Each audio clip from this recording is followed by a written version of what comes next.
সাম্প্রতিক সময়ে তারেক রহমান সাহেবের যদি বক্তব্যগুলো আপনারা দেখেন তাহলে মনে হবে একজন দৃঢ়চেতা, স্বপ্নবাজ, একজন সম্ভাবনাময়ী নেতা হিসেবে তার যখন যে ধরনের বক্তব্যের প্রয়োজন সেটাই তিনি দিয়ে যাচ্ছেন। প্রায় 17 বছর পর নির্বাসিত জীবন শেষে দেশে ফিরছেন বিএনপির ভারপ্রাপ্ত চেয়ারম্যান তারেক রহমান। খুব শীঘ্রই মক্কার উদ্দেশ্যে দেশ ছাড়বেন বেগম খালেদা জিয়া। ওখানে ওমরা শেষ করে যাবেন লন্ডন, তারপর আমেরিকা। সেখান থেকে তারেক রহমানকে নিয়েই দেশে ফিরবেন বেগম জিয়া।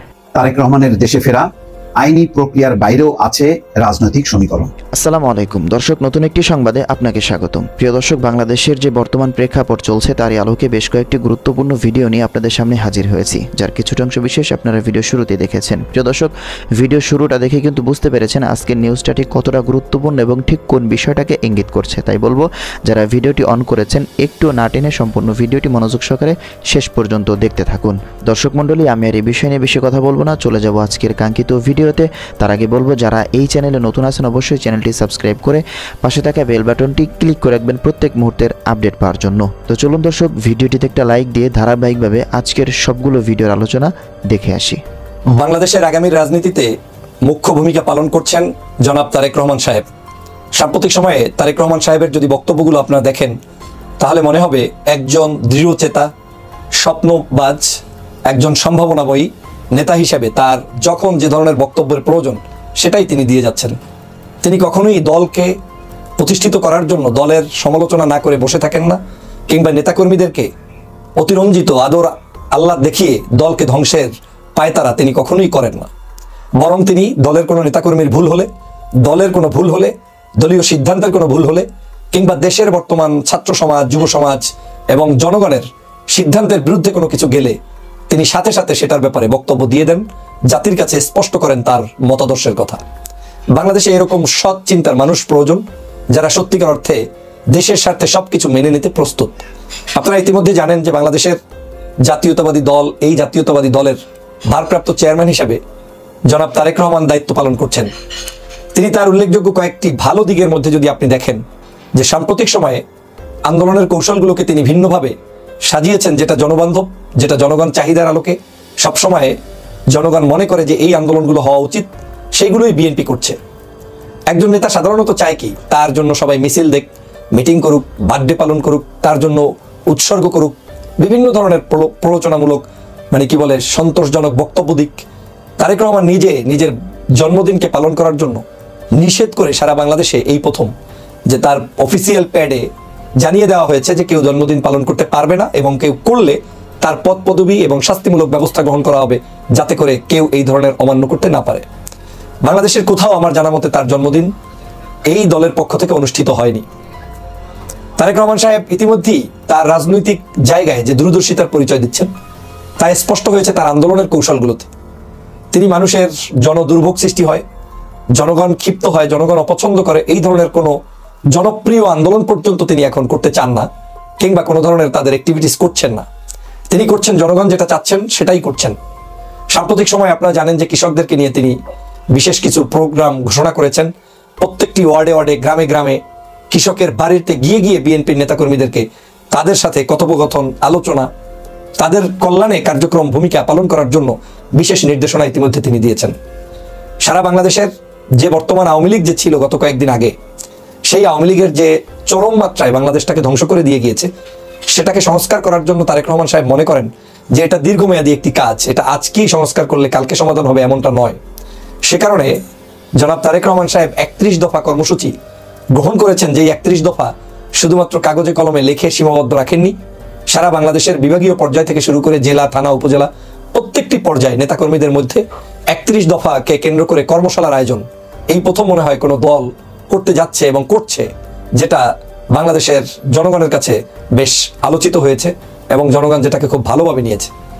আমরা ইতিমধ্যেই দেখেছি যে বিভিন্ন রাজনৈতিক দল বিভিন্ন কর্মসূচি ঘোষণা দেয়, কিন্তু কর্মসূচি যখন তার দলের নেতাকর্মীরা লালন পালন না করেন তখন সেটা সত্যিকার বাস্তবায়িত হয় না। জনাব তারেক রহমান সাহেব সেটাকে উপলব্ধি করেই আজকের এই বাংলাদেশের সাধারণ মানুষের কথা চিন্তা করেই 31 দফাকে প্রত্যেকটি মানুষের ঘরে পৌঁছে দেওয়ার জন্য ট্রেনিং এর ব্যবস্থা শুরু করে দিয়েছেন। সারা বাংলাদেশের তার নেতাকর্মীদেরকে সরাসরি বিভাগীয় পর্যায়ের বিভিন্ন হলরুমগুলোতে ডেকে এনে বই পুস্তকের মাধ্যমে ট্রেনিং দিয়ে যে আমরা কি চাচ্ছি, আমার উদ্দেশ্য কি, জনগণ কি পাবে, বিএনপি ক্ষমতায় আসলে বিএনপি কি করবে, সবকিছু ভীষণ মিশন আপনাকে একদম সাধারণ একজন নেতার কাছেও কর্মীর কাছেও এমনভাবে পৌঁছে দেওয়া হচ্ছে যাতে করে সাধারণ নাগরিকদের বুঝতে সক্ষম হন যে না, বাংলাদেশে বিএনপি ক্ষমতায় আসলে তারা আগামী দিনে কি করবেন, কি করতে পারেন। আপনারা জানেন যে ক্ষমতার কেন্দ্রবিন্দুতে তিনি থাকতে অপছন্দ করেন বিধায় ইতিমধ্যেই 31 দফার উল্লেখযোগ্য চুম্বক পয়েন্ট হচ্ছে বিএনপি বিশ্বাস করে যে আগামীতে তারা ক্ষমতায় আসলে এই আইনটি এভাবেই হওয়া উচিত এবং হতে হবে যে একজন ব্যক্তি পরপর 2 বারের বেশি প্রধানমন্ত্রী কিংবা প্রেসিডেন্ট হতে পারবেন না। তার মানে ক্ষমতাকে কুক্ষিগত রাখার কোনো চিন্তাই এই দলটার মধ্যে কিংবা তারেক রহমানের মধ্যে বিশেষ করে নেই। তিনি চাচ্ছেন যে কোনো মূল্যে এই জায়গা থেকে বের হয়ে এসে জনতার চাহিদাকে পূরণ করতে অবদান রাখা। বাংলাদেশের প্রশাসন থেকে শুরু করে বাংলাদেশের কৃষক, শ্রমিক, শিক্ষক, সমগ্র সেক্টরের মানুষের জন্য, বাংলাদেশের নির্বাচনের ব্যবস্থার জন্য, সুষ্ঠু ধারায় বাংলাদেশের নির্বাচন ব্যবস্থা করার জন্য, বাংলাদেশের মুক্তিযোদ্ধাদের ইতিহাসকে সুন্দরভাবে প্রতিষ্ঠিত করার জন্য, ধর্মীয় স্বাধীনতা, বাক স্বাধীনতা, কর্মজীবীদের স্বাধীনতা, বিচার বিভাগের স্বাধীনতা, এই সামগ্রিক সকল বিষয়গুলোকে টেনে 31 দফার মধ্যে এমনভাবে সন্নিবেশিত করা হয়েছে যে বাংলাদেশের যে কোনো মানুষ এই 31 দফা পড়লে বুঝতে পারবে যে একটি দল কিভাবে আগামী দিনের রাষ্ট্র ব্যবস্থা চাচ্ছে। আমি মনে করি আমাদেরকে এই তারেক রহমান সাহেবের চিন্তা এবং আদর্শগুলোকে জনগণের মাঝে হুবাহু তিনি যেভাবে চাচ্ছেন ওভাবেই প্রচার করা উচিত।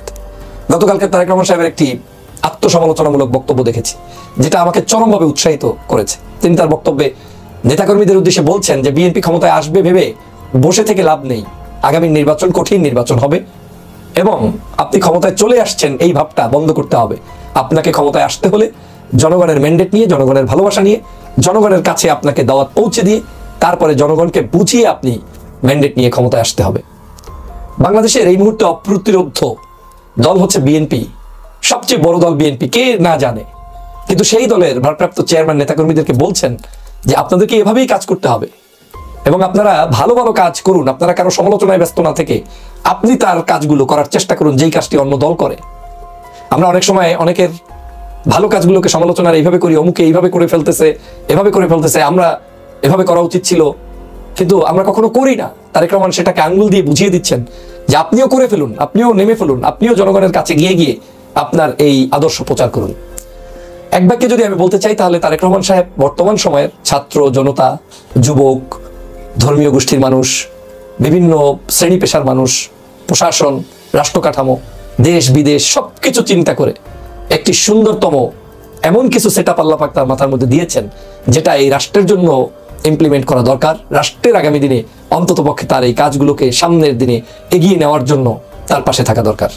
যদি তারেক রহমান সাহেবের এই মন্তব্যগুলো সত্যিকার অর্থে বাস্তবায়িত করা যায় তাহলে আগামীর বাংলাদেশ সোনার বাংলাদেশ হবে। 16 বছরের সকল অন্যায়, অত্যাচার, জুলুম, নির্যাতন, খুন, গুম, অত্যাচারের বিরুদ্ধে গিয়ে তারেক রহমান সাহেব একটি সুন্দরতম বাংলাদেশ উপহার দেবেন, সেটা আমি বিশ্বাস করি। আমাদের তাহলে কাজ কি? বিএনপি কিংবা বিরোধী মতের, বিশেষ করে এই আদর্শের যারা বিশ্বাসী তারা হুবহু তারেক রহমান সাহেবকে ওন করা, তিনি যেভাবে তার বক্তব্য দিচ্ছেন ওই বক্তব্যগুলোকে কাটছাট না করে জাতির কাছে উপস্থাপন করা। কারণ তিনি যুবকদের পালস বুঝতে সক্ষম, তিনি ছাত্র জনতার আবেদন বুঝতে সক্ষম, তিনি বর্তমান বাংলাদেশের রাজনৈতিক জ্ঞান সম্পর্কে সম্পূর্ণ একজন দক্ষ অভিজ্ঞ ব্যক্তিতে রূপান্তরিত হয়েছেন। আসুন আমরা তার এই পজিটিভ বক্তব্যগুলোকে রাষ্ট্রের কল্যাণে ব্যবহার করার জন্য আমরা অগ্রণী ভূমিকা পালন করি। আল্লাহ পাক আমাদের সেই তৌফিক দান করুক, আমিন। খুব শীঘ্রই মক্কার উদ্দেশ্যে দেশ ছাড়বেন বেগম খালেদা জিয়া। ওখানে ওমরা শেষ করে যাবেন লন্ডন, তারপর আমেরিকা। সেখান থেকে তারেক রহমানকে নিয়ে দেশে ফিরবেন বেগম জিয়া। এয়ারপোর্টে তিনি তারেক রহমানকে দেশবাসীর কাছে তুলে দিবেন, এমনটাই জানা গেছে বিএনপির হাইকমান্ড সূত্র থেকে। বেগম খালেদা জিয়ার উন্নত চিকিৎসার কোনো উদ্যোগ নেয়নি হাসিনা সরকার। বারবার আবেদন করেও কোনো সাড়া মেলেনি ফ্যাসিস্টদের কাছ থেকে। উল্টো হাসিনা বাজে মন্তব্য করতেন খালেদা জিয়াকে নিয়ে। সবসময় উন্নত চিকিৎসা পেলে বেগম খালেদা জিয়ার শারীরিক অবস্থা হয়তো আরো ভালো থাকতো বলে মনে করেন চিকিৎসকরা। বিএনপির একটি সূত্র থেকে জানা যায় খুব শীঘ্রই এয়ার অ্যাম্বুলেন্সে করে মক্কা যাবেন বেগম খালেদা জিয়া, সেখানে ওমরা পালন করবেন। বিএনপি চেয়ারপারসনের শরীরে একাধিক রোগ বাসা বেঁধেছে, যে কারণে তার দীর্ঘ বিমান ভ্রমণ ঝুঁকিপূর্ণ। তারপরও ওমরা শেষে লন্ডনে চিকিৎসার জন্য যাওয়ার পরিকল্পনা রয়েছে। লন্ডনে প্রাথমিক চিকিৎসা শেষে তারেক রহমান, জোবাইদুর রহমান এবং জাইমা রহমানকে নিয়ে আমেরিকা যাওয়ার কথা রয়েছে, যদি তার শারীরিক সক্ষমতা ঠিক থাকে তবে। এই সফরে বাংলাদেশ থেকে 7-8 সদস্যের মেডিকেল টিম বেগম জিয়ার সফর সঙ্গী হওয়ার কথা। যুক্তরাজ্য এবং যুক্তরাষ্ট্রে শারীরিক পরীক্ষার পর বেগম জিয়া সবাইকে নিয়ে দেশে ফিরবেন এবং এয়ারপোর্টেই তারেক রহমানকে দেশবাসীর কাছে তুলে দেবেন, এমনটাই চিন্তা রয়েছে বিএনপির হাইকমান্ড থেকে। অনেকগুলো মামলা থেকে তারেক রহমান এরই মাঝে খালাস পেয়েছেন। বাকি যেসব মামলা চলমান রয়েছে সেগুলো তিনি নিজে উপস্থিত থেকে মোকাবেলা করবেন। যেহেতু তারেক রহমানের বেশিরভাগ মামলা উদ্দেশ্য প্রণোদিত রাজনৈতিক মিথ্যা মামলা, সেহেতু এসব মামলা থেকে খালাস পেতে তারেক রহমানকে খুব বেশি বেগ পেতে হবে না, জানিয়েছেন তার মামলার আইনজীবীরা। এদিকে সাধারণ জনগণ মনে করছেন তারেক রহমান দেশে ফিরলে পাল্টে যাবে সব দৃশ্যপট। বিভিন্ন ইস্যু নিয়ে অন্তর্বর্তী সরকার যে বেকায়দায় রয়েছে, তারেক রহমান দেশে ফিরলে এই আন্দোলন দাবি দাওয়া আর থাকবে না বলে মনে করছেন বিশেষজ্ঞরা। তাদের ধারণা তারেক রহমান দেশে ফিরলেই বদলে যাবে গোটা দেশের চলমান পরিবেশ। দেশের চলমান ইস্যু নিয়ে অন্তর্বর্তী সরকারের কাছে বিএনপির হাইকমান্ডের নেতারা বারবার আলোচনায় বসছে। রাজনৈতিক বিশ্লেষকরা মনে করেন বিএনপির ভারপ্রাপ্ত চেয়ারম্যান তারেক রহমান মাতৃভূমিতে পা রাখলেই বদলে যাবে অনেক দৃশ্যপট। সশরীরে তার উপস্থিতি অনেক সিদ্ধান্তকেও বদলে দিতে পারে। সুতরাং বিএনপি এবং দেশের মানুষ এখন অপেক্ষায় রয়েছেন তারেক রহমানকে বরণ করে নিতে, এমনটাই বলছে সমাজ পাতা। প্রায় 17 বছর পর নির্বাসিত জীবন শেষে দেশে ফিরছেন বিএনপির ভারপ্রাপ্ত চেয়ারম্যান তারেক রহমান। নেতারা মনে করেন নতুন বছরের শুরুতে ফিরতে পারেন তিনি। তার আইনজীবীরা বলছেন মামলার কাঁটা তার দেশে ফেরার পথে অন্তরায় হবে না। মাইদুর রহমান রুবেল জানাচ্ছেন বিস্তারিত। নগদের সর্বোচ্চ বার 167 টাকা রিচার্জে পাবেন 1 লাখ টাকা পুরস্কার। আরো আছে প্রতি সপ্তাহে পুরস্কার ও ক্যাশব্যাক। হাসিনা সরকার দেশ ছেড়ে পালিয়ে যাওয়ার পর নির্বাসিত জীবনের অবসান ঘটতে যাচ্ছে বিএনপির ভারপ্রাপ্ত চেয়ারম্যান তারেক রহমানের। কবে নাগাদ তিনি দেশে ফিরতে পারেন তা নিয়ে চলছে আলোচনা। তার দেশে ফেরার অপেক্ষায় আছেন দলের নেতাকর্মীরা। বিগত 2 সরকারের আমলে বিএনপির ভারপ্রাপ্ত চেয়ারম্যানের বিরুদ্ধে মামলা রয়েছে অন্তত 33টি। 1-11 সরকারের সময়ের 17টি আর আওয়ামী লীগ সরকারের আমলের 16টি। এছাড়া সারা দেশে মানহানির মামলা রয়েছে কয়েক ডজন। তবে আওয়ামী লীগ পতনের পর মিথ্যা মামলার জাল ছিঁড়ে বের হচ্ছেন বলে মনে করেন তার আইনজীবীরা। তারেক রহমান সাহেবের যে মামলাগুলা মিথ্যা ভিত্তির উপর দাঁড় করিয়ে সাজা দেওয়া হয়েছে রাজনৈতিক উদ্দেশ্যে, প্রত্যেকটা মামলায় আমরা আইনি প্রক্রিয়া মোকাবেলা করব। যদি মামলা প্রত্যাহার করা হয়, তিনি যেন বাংলাদেশের সর্বশেষ ব্যক্তি হন। সমস্ত রাজনৈতিক নেতা কর্মী ইভেন সমর্থকের মামলাগুলো প্রত্যাহার হওয়ার পরে যেন তারটা হয়। তারেক রহমান যেদিন বাংলাদেশে ফিরবেন সেদিন আপনি দেখবেন যে বাংলাদেশে মানুষ রাস্তায় দাঁড়াবার মতো জায়গা পাবে না, এত লোকের সমাগম হবে বাংলাদেশে। তারেক রহমানের দেশে ফেরার পথে কাটা হয়ে আছে বিগত 1-11 তত্ত্বাবধায়ক সরকার ও আওয়ামী লীগ সরকারের আমলে হওয়া মামলা। বিএনপির আইন বিষয়ক সম্পাদক ব্যারিস্টার কায়সার কামাল বলেন, আইনি পথ ছাড়া অন্য কোনো পথে ফিরবেন না তারেক রহমান। আদালত তার স্বীয় পর্যবেক্ষণ অনুসারে মতামতের ভিত্তিতে আদালত কর্তৃক এই মামলাগুলো নিষ্পত্তি হবে। 21শে আগস্টের মামলায় জনাব তারেক রহমান সাহেবের কোনো নাম ছিল না। যে 5টি মামলায় সাজা হয়েছে, যে orphanage trust case, money laundering কেসে নিম্ন আদালতে খালাস ছিলেন, সেই খালাসকৃত মামলাটা উচ্চ আদালতে এসে 7 বছরের সাজা দিয়েছেন। আর সিনিয়র আইনজীবী জয়নুল আবেদিন বলেন, আইনের প্রতি শ্রদ্ধাশীল তারেক রহমান। তার মামলা নিষ্পত্তিতে কাজ করছেন আইনজীবীরা। আমরা উদ্যোগ নিয়েছি, অচিরেই আইনগতভাবে মোকাবিলা করে তার সমস্ত মামলা থেকে তাকে মুক্ত করব। নির্ভর করে ওনার ইচ্ছার উপরে উনি কখন দেশে ফিরবেন। তত্ত্বাবধায়ক সরকার আমলে যৌথ বাহিনীর হাতে গ্রেফতার হয়ে 18 মাস কারাবাস শেষে 2018 সালে চিকিৎসার জন্য লন্ডনে চলে যান তারেক রহমান। সেখান থেকেই বর্তমানে দল পরিচালনা করছেন তিনি। সাংবাদিক সমাজকে সতর্ক থাকা দরকার। মাইদুর রহমান রুবেল। তারেক রহমানের দেশে ফেরা আইনি প্রক্রিয়ার বাইরেও আছে রাজনৈতিক সমীকরণ। দর্শক, এই রিপোর্টটি আমি পড়লাম, তাতে তারেক রহমানের কতটি মামলা পেন্ডিং আছে, বিশেষ করে দণ্ড, অন্তত 4টি দণ্ড পেন্ডিং আছে। সবচেয়ে বড় বাধা ছিল 21শে আগস্ট গ্রেনেড হামলা মামলার দণ্ড, যাবজ্জীবন কারাদণ্ড। সেই মামলা রীতিমতো খালাস হয়ে গেছে বা বাতিল হয়ে গেছে। তো এখন বিএনপি নেতা কর্মী সমর্থক শুভাকাঙ্ক্ষীদের ধারণা যে তিনি যে কোনো মুহূর্তে দেশে আসবেন। বিএনপির কোনো নেতা তেমন ঘোষণাও দিয়েছেন যে এখন তারেক রহমানের দেশে ফেরার পথে আর কোনো বাধা নেই, আইনি কোনো বাধা নেই। কিন্তু এই রিপোর্টে বলা হচ্ছে যে না, কিছু বাধা আছে। বাধাগুলি হচ্ছে তারেক রহমানকে নিয়ে যেহেতু বিএনপির স্বপ্ন যে আগামী দিনের তাদের প্রধানমন্ত্রী, তাদের প্রধান নেতা, ফলে রাজনৈতিক কিছু হিসাব নিকাশের বাইরেও কিছু কূটনৈতিক বিষয় আছে, কিছু আন্তর্জাতিক রাজনৈতিক পরিস্থিতি আছে। সেই বিষয়গুলো তারা নিশ্চিত করতে চায়।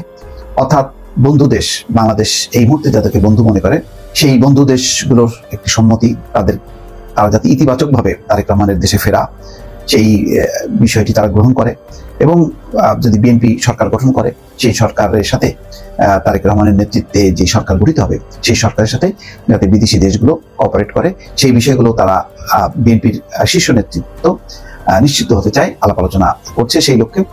এবং বলা হচ্ছে যে বেগম খালেদা জিয়া নিজেই এই বিষয়ে আলাপ আলোচনা করছেন তারেক রহমানের দেশে ফেরার ব্যাপারে। বিদেশি দেশগুলো, পশ্চিমা দেশগুলো যাতে বিষয়টি ইতিবাচকভাবে দেখে, এইসব কারণ উল্লেখ করা হয়েছে এই রিপোর্টে। এখানে রিপোর্টে বলা হচ্ছে বিএনপি শীর্ষ নেতারা কিছুদিন ধরেই বলছেন তারেক রহমান শিগগিরই দেশে ফিরবেন। আসলে দ্রুতই কি দেশে ফিরছেন তিনি?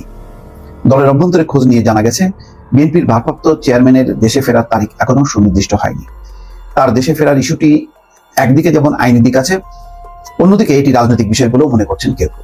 দর্শক, এর বাইরেও আমার যেটা ধারণা যে 14-15 তারিখের দিকে বেগম খালেদা জিয়া উমরা হয়ে লন্ডনে যাবেন, লন্ডনে চিকিৎসার পর মার্কিন যুক্তরাষ্ট্রে যাবেন। এই যে একটা আরো বলতে গেলে মাসখানিক, ডিসেম্বরের মধ্য ডিসেম্বর থেকে শুরু করে মধ্য জানুয়ারি পর্যন্ত, এই সময়টা বেগম খালেদা জিয়ার চিকিৎসা, অর্থাৎ বেগম খালেদা জিয়া তো তারেক রহমানের মা, তো মায়ের চিকিৎসার পুরো কাজটি তারেক রহমান নিজে দেখতে চান।